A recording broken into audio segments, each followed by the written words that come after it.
अनादिकाल से अपने भारतवर्ष में कुंडलिनी और कुंडलिनी के जागरण की बात की गई। हाँ, हालांकि उस वक्त में कुंडलिनी का जागरण बहुत कम लोगों को प्राप्त होता और बहुत मुश्किलें होती, लेकिन इसका भी समय आ जाता है कि ये सामूहिक हो जाए।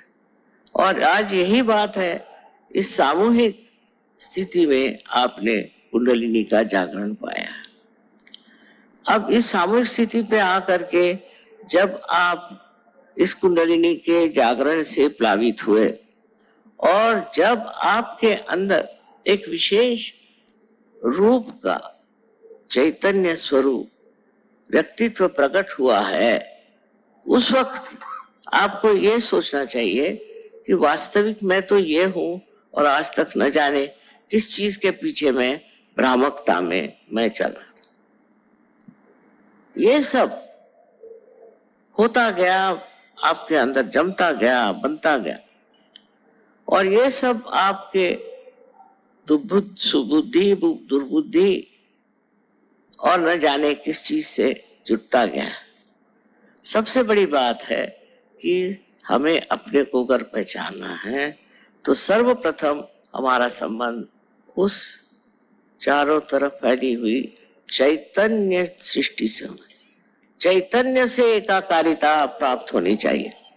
और उसके लिए चैतन्य से एकाकारिता के लिए कुंडलिनी ही उसका मार्ग है, और कोई मार्ग नहीं। कोई कुछ भी बताए और कोई मार्ग है नहीं।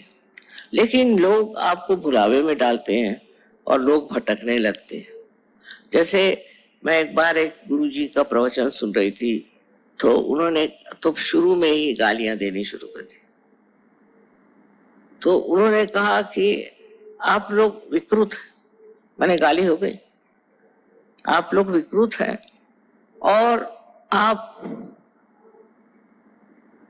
की जो तरीके हैं उसमें आप भगवान को नहीं खोज रहे, आप प्रवृत्ति मार्गी हैं, आप हर एक चीज तरफ दौड़ते हैं। ये तो बात सही है, आप सब इस तरह से एक तरफ से दूसरी तरफ दौड़ते हैं और दौड़ करके और आप अपने को खो जाते हैं।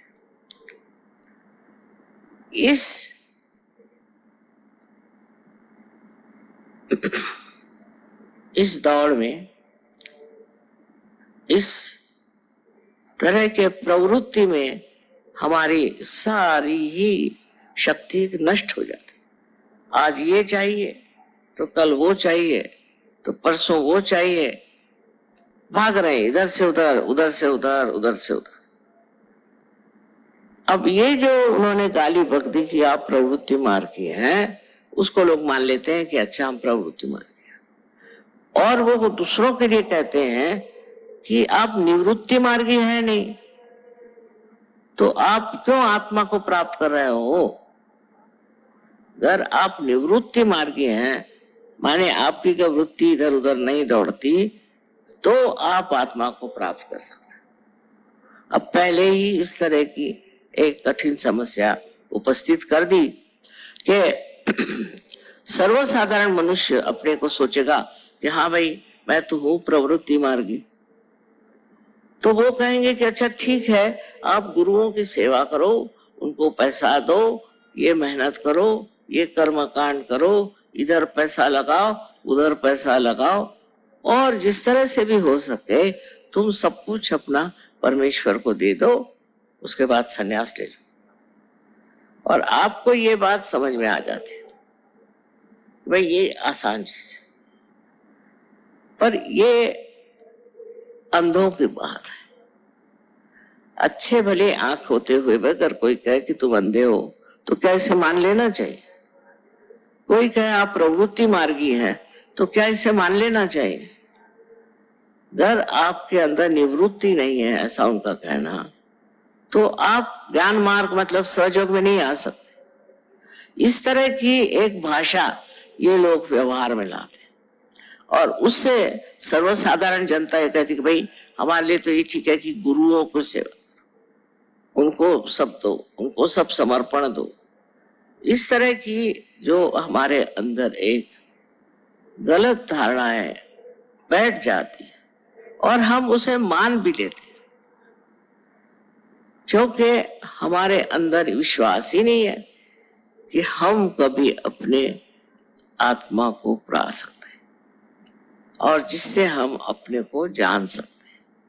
लेकिन विश्वास रखिए, यहाँ आज बहुत से लोग ऐसे बैठे हैं कि जिन्होंने कुंडलिनी का जागरण और उसकी विशेषताओं से पूर्णतः अपने जीवन को प्रफुल्लित किया हो, और आप लोग सभी इस प्रकार इस चीज को पा सकते हैं।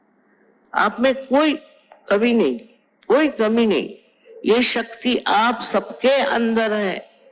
आपने कुछ भी किया हो, आपने कोई भी गलत काम किया हो, आप परमात्मा के विरोध में भी खड़े हो, चाहे जो भी किया हो, ये कुंडलिनी तो अपनी जगह बैठी हुई है, और जब कोई उसको जगाने वाला आएगा तो वो जग जाएगी।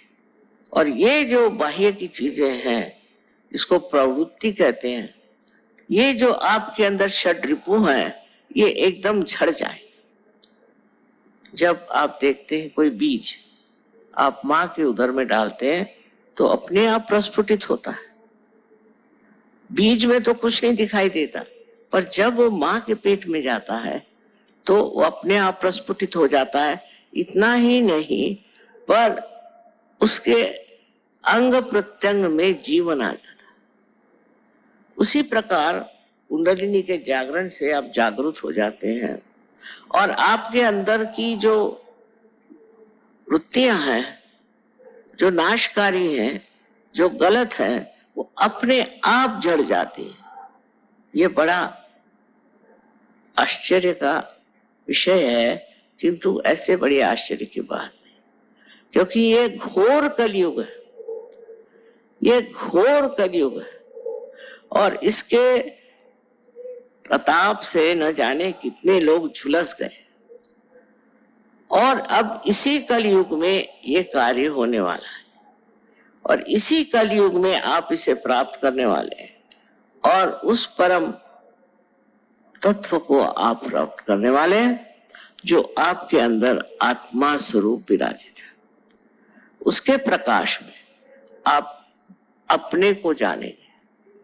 आप जानेंगे कि आपके अंदर से कौन से दोष गिर गए, और अब आप शुद्ध चित्त वाले आत्मा स्वरूप होगा। इसको जब आप जान लेंगे कि आपकी ये स्थिति है और यही सच्चाई है, तो जितनी झूठी बातें हैं आप छोड़ देंगे। उससे क्या फायदा? किसी भी झूठी बात को साथ लेकर के आप कहाँ जा सकते हैं? पर तब तक झूठ नहीं दिखाई देता जब तक आपकी आत्मा जागृत नहीं होती।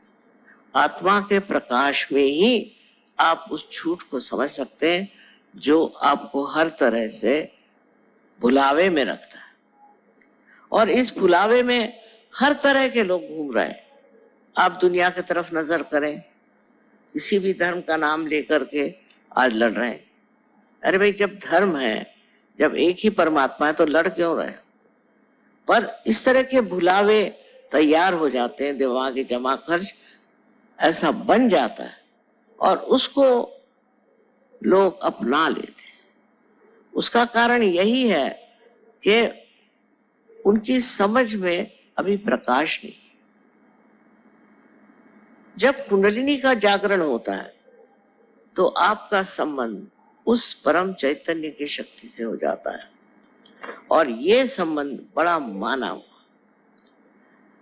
आइंस्टीन जैसे इतने बड़े साइंटिस्ट ने यह कहा है कि जब आपका संबंध टॉर्शन एरिया उसको कहते होता है, तो अकस्मात ऐसी चीजें होती हैं, इस तरह से आप शांत चित्त हो जाते हैं कि उस शांत चित्त में न जाने कितनी उपलब्धियां होती हैं, और कितने तरह के नए नए आपको प्रयोग मिलते हैं, और नई नई उपलब्धियां होती हैं। ये सारी चीजें होते हुए भी जब लोग बार बार जग कर सो जाते हैं और सोकर फिर जगते हैं, ऐसी भी दशा चलती है। ऐसे लोग नहीं होते कि जो एक बार पार हो गए सो उसके बाद उनकी गहनता कितनी है इस पर निर्भर है। अगर आप गहन हैं तो ये चीज आपके अंदर जब जागृत होती है तो उसका बड़ा गहन अनुभव होता है। आप एकदम निर्विचारिता में चले